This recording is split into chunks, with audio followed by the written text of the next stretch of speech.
Hi అండి. నా పేరు డాక్టర్ యశ్వంత్. నేను రెయిన్బో చిల్డ్రన్స్ హాస్పిటల్‌లో paediatrician and paediatric intensivist. So, ఈరోజు ఓపీ చూస్తున్నప్పుడు ఒక 2 ఇయర్ ఓల్డ్ బాబుని ఒక పేరెంట్ తీసుకొచ్చారు. ఫీవర్ ఆఫ్ 2 డేస్ అని చెప్పి తీసుకొచ్చారు. వేరే కంప్లెయింట్స్ ఏమీ లేవు. బాబుని ఎగ్జామిన్ చేసినప్పుడు అది వైరల్ ఇన్ఫెక్షన్ లానే ఉంది. సో, అకార్డింగ్‌లీ వైరల్ ఇన్ఫెక్షన్‌కి మనకు మెయిన్‌గా సపోర్టివ్ ట్రీట్మెంట్ మాత్రమే అవసరం పడుతుంది కాబట్టి అదే చెప్పాను వాళ్ళకి. అప్పుడు వాళ్ళు ఏం చెప్పారంటే, మనకు ఈ కింది మెడిసిన్స్ వాడుతున్నాం అని చెప్పేసి చూపించారు. ఫస్ట్ డే ఫీవర్‌కి fever plus cough and cold combination medicine ఒకటి వాడుతున్నారు అండ్ దాంతోపాటు యాంటీబయాటిక్. సెకండ్ డే ఫీవర్ తగ్గలేదని చెప్పి మళ్ళీ fever, cough and cold medicine వేరే బ్రాండ్‌ది తీసుకున్నారు అండ్ యాంటీబయాటిక్ కూడా మార్చారు. సో, ఇది చూస్తున్నప్పుడు అవేర్‌నెస్ అవసరం అనిపించింది. మెయిన్‌గా ఏంటి అంటే ఫస్ట్ థింగ్ ఫీవర్ అనేది చాలా కామన్‌గా వస్తుంటుంది పిల్లల్లో.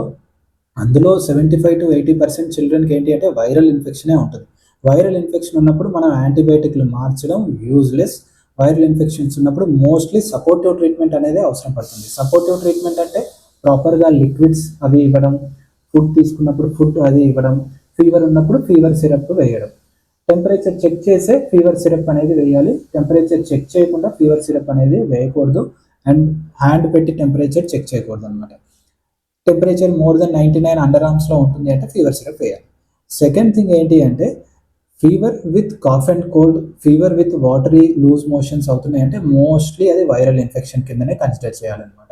థర్డ్ థింగ్ ఏంటి అంటే కాంబినేషన్ మెడిసిన్స్ అంటే fever with cough and cold medicines combination syrups ఉంటాయి పిల్లల్లో. ఇంతకుముందు రెగ్యులర్‌గా వాడేవాళ్ళు చాలామంది. బట్ క్లియర్‌గా గవర్నమెంట్ అనేది దాన్ని బ్యాన్ చేసింది. క్లోరోఫెన్డ్రమైన్ ప్లస్ ఫినైలెఫ్రిన్ అనేది కాంబినేషన్ అనేది ఉంటుంది మెడిసిన్.